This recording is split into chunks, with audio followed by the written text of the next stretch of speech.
आप सभी। मैं आशा करती हूँ सभी लोग स्वस्थ और प्रसन्न होंगे। आज हम हमारा पाठ क्रिया को पढ़ेंगे और समझेंगे। तो आइए शुरू करते हैं इस पाठ को।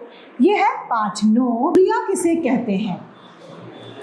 तो क्रिया वह है, हम कुछ भी करते हैं वह सभी क्रिया है।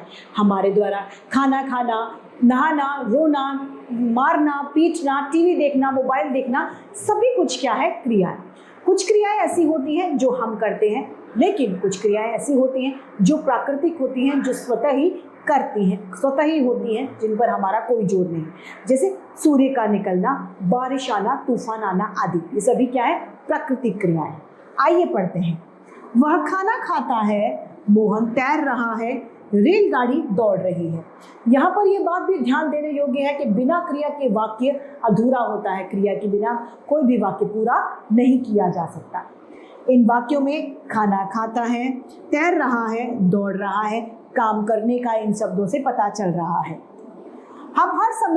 हम भी हर समय कुछ ना कुछ करते या कुछ ना कुछ कर रहे होते हैं। यहाँ तक कि जब हम सो रहे होते हैं तो उस समय में भी सोने, सपने देखने, सांस लेने जैसी क्रियाओं को हम करते हैं। यानी ये कहा जा सकता है किसी भी कार्य के करने या होने का बोध कराने वाले शब्दों को ही क्रिया कहा जाता। क्रिया करने वाले को कर्ता कहते हैं। जैसे विभव क्रिकेट खेल रहा है तो उसमें वैभव क्या है, कर्ता।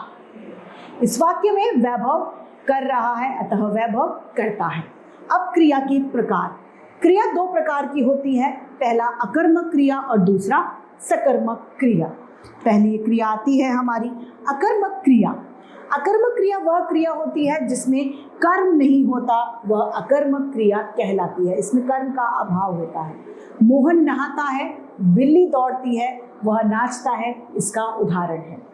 इन वाक्यों में नहाता है, दौड़ती है, टहल रहे हैं, अकर्मक क्रियाएं हैं। दूसरा है सकर्मक क्रिया। सकर्मक क्रियाएं वे क्रियाएं होती हैं जिनमें कर्म साथ में होता है, वह सकर्मक क्रियाएं कहलाती हैं, जिसमें कर्म साथ में होता है। मीरा एक मधुर गीत गाती है, रोहन सेब खा रहा है, उसने एक पुस्तक लिखी, ये सभी सकर्मक क्रियाओं के उदाहरण हैं। लिंग, वचन और पुरुष का क्रिया पर प्रभाव। क्रिया एक विकारी शब्द है, यानी इसमें बदलाव होता है। कर्ता के लिंग, वचन और पुरुष के अनुसार उसमें उसके रूप में बदलाव यानी परिवर्तन आ जाता है। सबसे पहला है लिंग का प्रभाव। क्रिया का लिंग कर्ता के अनुसार बदल जाता है। कर्ता पुल्लिंग होने पर क्रिया अकारांत होती है, कर्ता स्त्रीलिंग होने पर क्रिया इकारांत हो जाती है। जैसे कि मोहन खाना खाता है, यह पुल्लिंग कर्ता होने पर क्रिया का लिंग है। सुधा खाना खाती है, यह स्त्रीलिंग है। मैंने दूध गर्म किया, उसने सब्जी गर्म की, इसके उदाहरण है। अब वचन का प्रभाव। क्रिया का वचन भी कर्ता के अनुसार ही बदल जाता है। यदि कर्ता एक वचन में है तो क्रिया भी एक वचन में रहती है, और यदि कर्ता बहुवचन में होता है तो क्रिया भी बहुवचन में ही होती है। एक वचन कर्ता होने पर क्रिया के वचन और बहुवचन की सारिणी यहाँ दी गई है। एक वचन में है मैं जाता हूँ, बहुवचन में हम जाते हैं। एक वचन में लड़की रोती है, बहुवचन में लड़कियां रोती हैं। अब पुरुष का प्रभाव।